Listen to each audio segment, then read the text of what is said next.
Good evening, guys. Today we are going to attempt to cover all the vital points of G7, the group of 7 nations.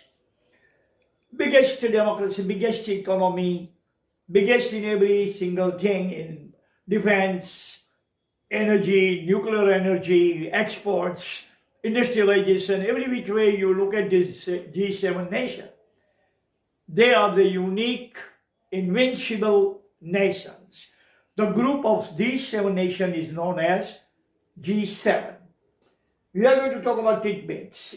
Initially, we are going to talk about background of G7, founded in 1973-74.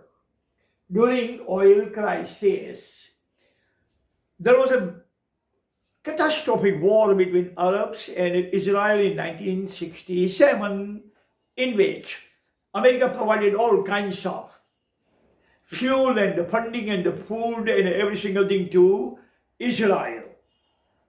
And Israel won over 4 Arab nations. Arab nations were all pissed off. They were very outrageous against America, that America provided all kinds of necessary amenities, arms, money, fund, every single thing. What they did, they used their oil as a weapon against America because they knew America's weakness, America's vulnerability. They knew the vulnerability of America was oil. Without oil, America was totally vulnerable. But America was not a kind of nation that would succumb or capitulate. George Shultz, he was a foreign minister of America. He invited Canada, France, Germany, and the US, and they agreed to form a group of 4. This group of 4 was a kind of deterrence, defense against other nations. And they did. It started out from 4, then 5, 6, 7, 8, then now 7 again. I will explain you. Today the members are US, UK, Canada, France, Germany, Italy, and Japan. These are the biggest economy of those times. Today, Japan is 3rd, China is 2nd. But nevertheless, these 7 nations are considered to be the largest economies of the world. Their net worth, you will be surprised, rather you will be dumbfounded. You will be shocked to read this, that they represent net worth of $317 trillion with T, not billions, not million, $trillion. 7 nations, and 58% of the world's net worth is controlled by these 7 nations only. Out of 195 nations, 7 nations have 58% of the world's total treasure trove, in the tune of $317 trillion. Total Indian economy is 4 trillion.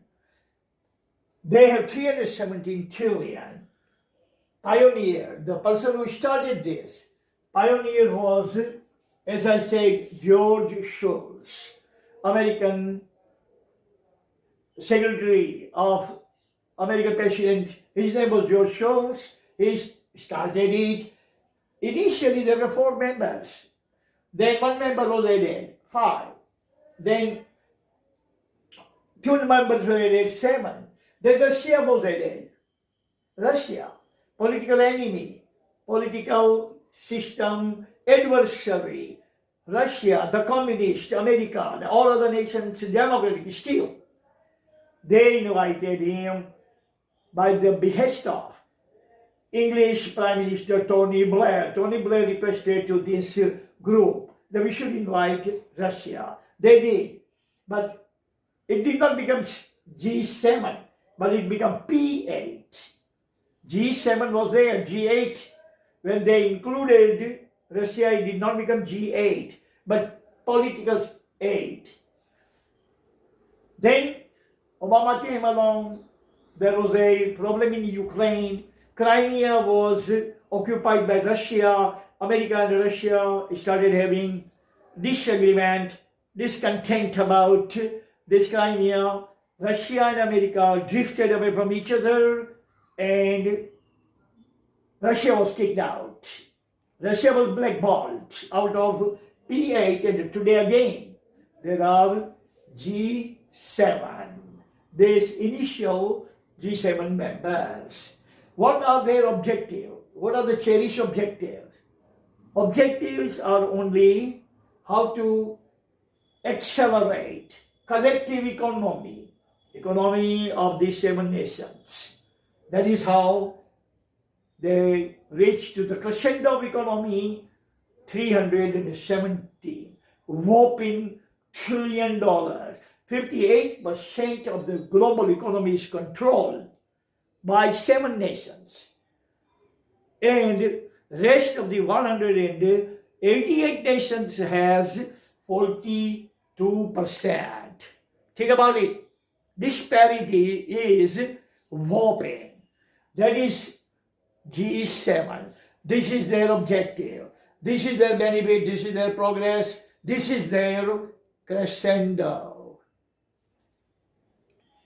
So now guys, we are going to talk about objectives. We covered all the tidbits.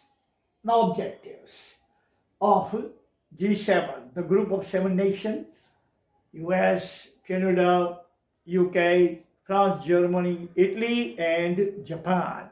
These are the 7 biggest economies, biggest democratic economies in the world. Now, first and foremost objective is largest exports, biggest nuclear energy, largest gold reserves, and the biggest United Nations Organization contributors. These 7 nations are not only amassing the wealth, collecting under their mattress, but they are on the giving end as well, not only on the receiving end. Get from the world, earn the world, leave the world dry, impoverished. That is not their objective. They earned as well as they spend, as CSR, corporate social responsibility. So they are the biggest or largest exporter. They export more than any other nation in the world. The 7 nations cluster exports much more than all 188 nations can export. Biggest nuclear energy they have. They are the biggest nuclear power. They have nuclear energy, nuclear weapons, nuclear technology, nuclear medicine, every single thing that they have. They are world's top class, top notch, top brass nations in the world. And they have largest gold reserve. Thousands of tons of gold they have in reserve.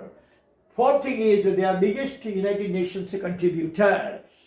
60% of United Nations expenses are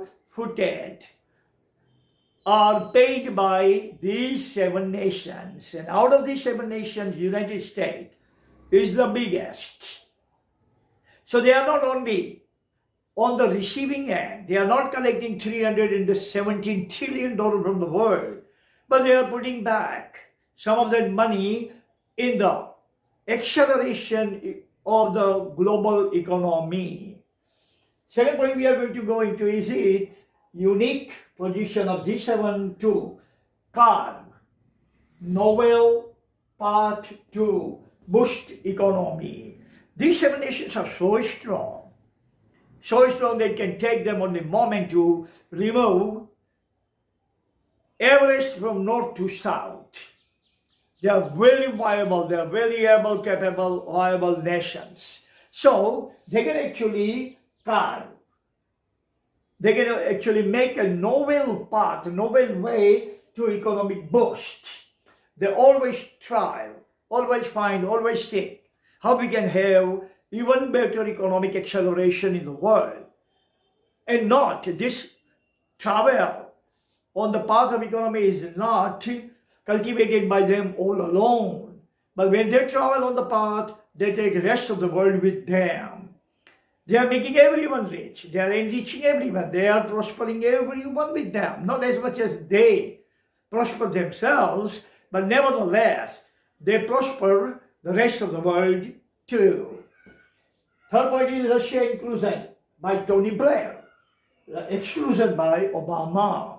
Russia was included in G7 as an 8 nation called P8, not G8, P8.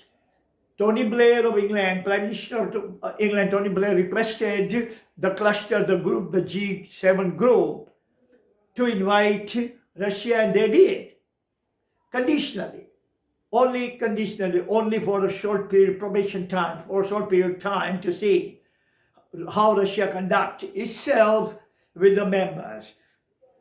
But when Russia invaded Ukraine and joined the part of the Ukraine called Crimea to Russia, America did not like it. America blackballed it. America was forced to kick Russia out of the cluster.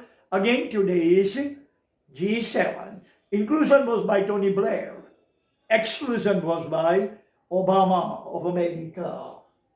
Monitoring and modifying comprehensive global economic deceleration. Their eyes are always set on the deceleration of economy. The economy must not decelerate. Economy must not become weak. Economic GDP, GNP of the globe or World Trade Organization should not actually decrease but increase. Should not check down but always checked up. They keep their eye on that. They monitor this thing all the time with their owl eyes and modify the economy if they find any kind of weak point or drawbacks or gray area of the economy in which economy does not function properly. They try to fix it. They can reverse it. They can fix it. They can repair it. They can modify it. They can rectify it. So the global economic deceleration must not be tolerated. Economy of the globe must rise, must jack up at the rate of 4% per annum. It must not decline, it must not decay, it must not meet its death. Fifth point is promote global change in economic, political spectrum en masse. Badano en masse badano political economic spectrum near the promotion of Mujoye for the sustainability and equilibrium. Sustainability. Economy must sustain. Economy must go on with equilibrium. Economy must never tip equilibrium, never tip. Equilibrium means it must never lose its equilibrium. And the sustainability must be there. Economic trajectory must always be northwardly, astronomically, never southwardly. Hence, they always try to promote the global economy must grow and grow astronomically, eventually touching the crescendo. And this economy must be comprehensive economy. This economy must be ubiquitous economy, ubiquitous, touching every nation of the United Nations, 195 members. Eradication of poverty, eradication of impoverishment, eradication of ignorance, eradication of all kinds of adversities. These are the cherished objectives of the G7. We're going to stop over here. Thank you very much for listening. Goodbye. God bless you.